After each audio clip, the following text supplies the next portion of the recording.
Hi guys, ZEECRAZYGee here, back again with yet another CTR video. I know, what is going on? Well, you know me, I just love CTR so much. CTR is everything, you know? It's such a perfect game. It's wonderful, simply divine, and that's why I want to keep on covering it. No other reason, everything is fine, I assure you.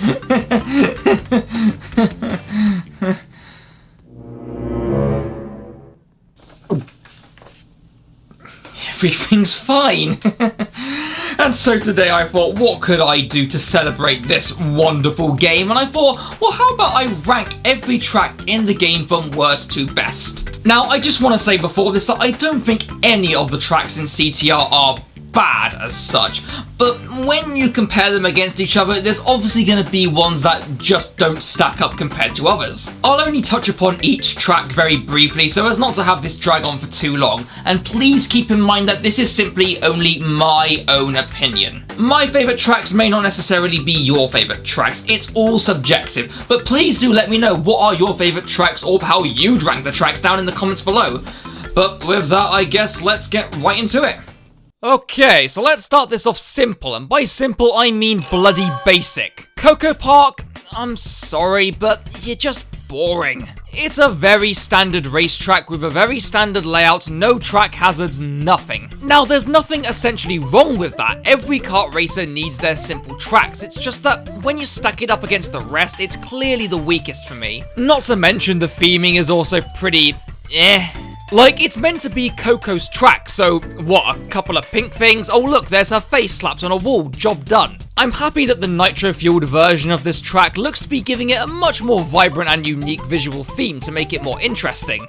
But in the end, it's just a basic racetrack, nothing else to it. And it says a lot that it's ranked lower than a track that's designed to be a basic racetrack. I am indeed referring to Turbo Track. It's one of the two standard stadium levels, but the gimmick of this one is that it's littered with super turbo pads. Now, the idea of going super fucking mega fast might seem like a fun concept. It's kind of ruined, however, by this whole bit here. Why? Why does this bit exist? It kind of defeats the purpose of the whole track, don't you think? The really high speed is what made the whole thing fun, so why bring it to a grinding halt by having us stop and maneuver through 3 sharp U-turns? Shit sucks. It just ruins the only good thing this track had going for it, since the generic stadium setting really isn't doing anything much for it. Like Slide Coliseum, in fact. Speaking of which, yeah, it's not a whole lot better than Turbo Track, but at least it doesn't completely ruin its own gimmick. The point here is that the track is composed entirely of curves and long corners to really put an emphasis on the drifting mechanics to navigate the track in the most efficient way. And while it's very basic with no track hazards, the layout is at least somewhat interesting and actually does provide a good way to practice the drift boosting. But then again, thematically, the stadium setting is just quite dull. But we're not done with the stadium tracks just yet. Oh no, because next is Tiny Arena. A little bit of a misleading title, as this track is anything but fucking tiny. This is basically CTR's equivalent of Wario Stadium, a long-ass muddy track set in a stadium that just goes on and on and on.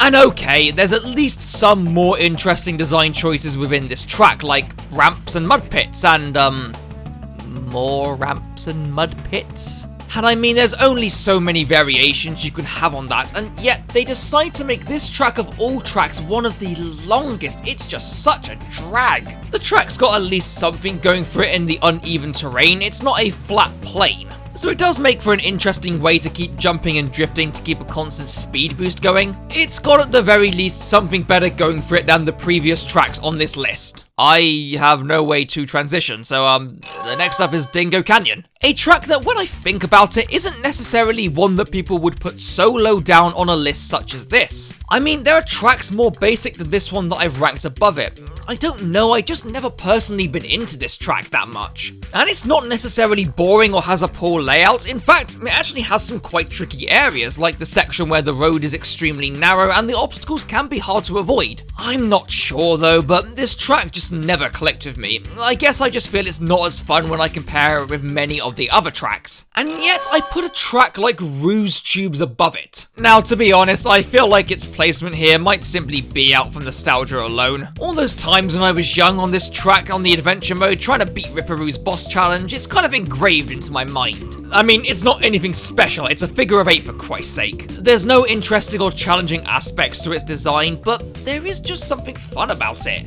Maybe it's the whole underwater theme, because it is really cool. Taking inspiration from Crash 3's levels when you're underwater, it is quite a unique visual. Now, how any of that theme correlates to Ripperoo of all characters, fuck knows. But at least the next track has some correlation to its character. Or at least kind of. I mean, the only thing linking Dragon Mines to Komodo Mo is the word dragon. You could have easily just called it Papu Mines and it wouldn't have changed a thing. Aside from that, Dragon Mines is a decent track, nothing special, but okay all around. It's got a couple of interesting design choices and obstacles. Gotta point this bit out here though, this ain't a shortcut and I don't know why people say it is. If anything, it actually slows you down and puts you more at risk of being crushed. It's bullshit. But yeah, I've not got much to say on this one. It's a decent track, let it slide. Next up, I have Tiger Temple. Now this one is extremely nostalgic since, as far as I can remember, this track was my earliest experience with CTR. I remember very distinctly before the days when I couldn't even pick up a controller, I was watching my brother play this track, so I guess I do have that nostalgic attachment. But the track is pretty decent as it is. You have the 2 long open corners that are great for slide boosting, only to then be bottlenecked with the other races within the narrow tunnels, having to avoid the fire traps, and not to mention the obvious shortcuts. I also just really like the atmosphere of this track as well, clearly based off the ruin levels from Crash 2. But overall, I think I will always remember this track for its nostalgic attachment. Now, from a track that I remember fondly to one that I feel is quite forgotten a lot of the time, and that is Mystery Caves. I just feel like no one really remembers this track at all, and it's actually pretty good. You've got the alternating ramps, the fireball hazards, and the theming is also really cool. Again, it's nothing too crazy. It's another one of the early game tracks intended to be more simple. I haven't got much else to say about it. It's a good, solid track, much like Blizzard Bluff, in fact. Hell, I think the music alone sells this track. There is just something wonderfully charming about Blizzard Bluff, and it has some interesting obstacles and a couple good shortcuts. It's another simple track, but it's very fun and manages to do just enough to keep the full length of each lap interesting and engaging. Once again, I haven't a whole lot to say about it. It's just another good solid track, despite being small and basic. And keeping with the theme of basic, let's get on to Crash Cove. Now, at first I was wondering if I was just placing this here out of pure nostalgia, but the more I think about it, it's a good track. It is meant to be the starting track, the one that introduces you to the game at the start, so of course it's going to be quite stripped back and bare bones. Even then though, it still manages to be very fun, and I think as a starting track, it does its best to introduce new players to the mechanics in a simple way. While the track itself is just a circle, it's very wide, allowing for plenty of room for the drift boosting, with both a small and a large ramp and an easy small shortcut. And the beach theming is just a nice cherry on top. But with the majority of these simple tracks out the way, I think it's time for some larger tracks, and let's ease into it with Polar Pass. A really fun track with plenty of really good design choices that constantly keep the engagement going. The figure of 8 split with this monstrosity here to greet you, the corner composed of ramps and jumps, and of course the iconic wall jump shortcut. It's a great track, and the Arctic theming is cool, no pun intended. And I mean, come on, it's home to Polar, he's so fucking cute, how can you not love him? Although, was it just me, or was Polar a really annoying dickhead character when controlled by the AI? Regardless, Polar Pass is a fantastic track, and though I feel some people may get mad since they may have wanted it higher, you'll be even more pissed off to find that next up I've placed Hot Air Skyway. Now put down your pitchforks, because as I said, this is simply my opinion, and I know that CTR players would probably have this track higher up on the list. Hot Air Skyway, I guess, is meant to be the Rainbow Road equivalent for CTR, a long winding track with plenty of edges to fall off. And despite being a long track with practically no obstacles at all, Hot Air Skyway is still a ton of fun. The really winding track design mixed with the lack of barriers means you gotta keep on your toes to ensure you maintain a fast speed while trying to not fall off the edge. I also find the illegal shortcuts that people have found on this track to be really interesting, even though I personally can only pull a couple of them off. And the theming is actually really cool as well, but Wait, isn't this track meant to be based off Bye Bye Blimps from Crash 3? This happy, colourful track is based off World War I, Jesus. I really do enjoy this track though, but there are a few that I personally think are just more fun, like Papu's Pyramid for example. Now, like some tracks a bit lower down on the list, Papu's Pyramid is again a short track, but I think what is so good about it is how it manages to do so much within a small space. Around each corner, the design and layout is changed to keep it interesting. You have the narrow 90-degree turns up the pyramid, then the wide corner with the fly traps, then the long straight taking you up towards the tight U-turn. And I think what's also great is the amount of really well-designed shortcuts they managed to squeeze in all on top of this. Hell, the number of illegal shortcuts on this track alone is nuts, with ones that seriously abuse the nooks and crannies of the level structure. The only other track I know with illegal shortcuts as nuts as this would be Oxide Station.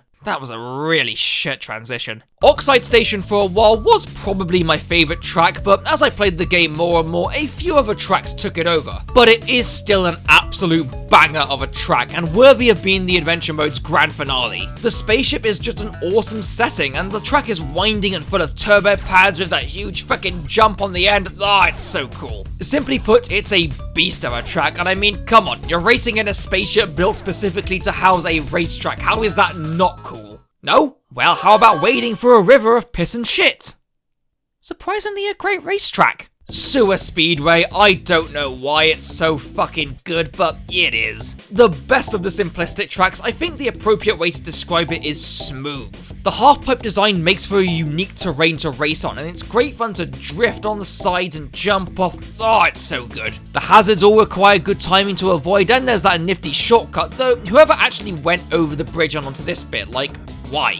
Much like the sewer levels from Crash 2, the music and the visuals are both awesome, and it's just a solid, amazing track, and I think that's mainly just due to the half-pipe mechanic. Seriously, when a track has a good, unique concept that works well, it certainly elevates it, much like the penultimate choice on our list, Cortex Castle. Now, I know this isn't a track that some would put so high up, a few would maybe put it in their top 5, but then again, it's subjective. But for me, Cortex Castle is brilliant. The concept of this track is that it's composed almost entirely of straight paths and 90-degree corners. Now, that may not seem like much of a stellar idea, but when put into practice, it makes for a challenging track. Especially when you're trying to maintain a constant flow of speed or trying to maintain the ultimate sacred fire. The turns are very tight and sharp, and you have to keep your focus lest you smack yourself into a wall. Not to mention the bastard spiders as well. It's a track that feels rewarding to master, and the castle aesthetic just adds to the fun of it.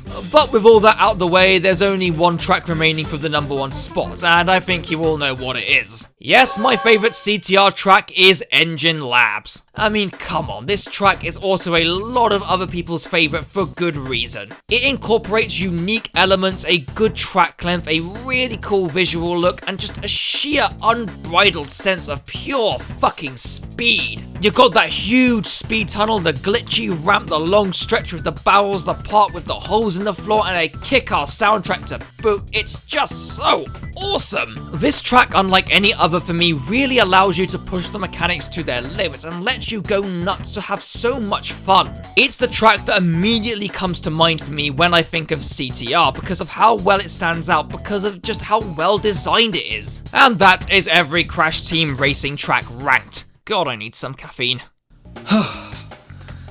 You know, after all that, I felt like a weight's been lifted off my shoulders, you know, like almost as if there's nothing left to talk about when concerning CTR. I'm free. I'm free. I don't have to make any more CTR videos and...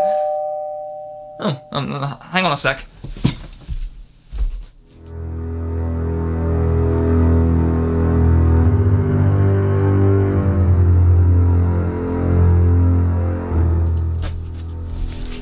What the hell is this? What?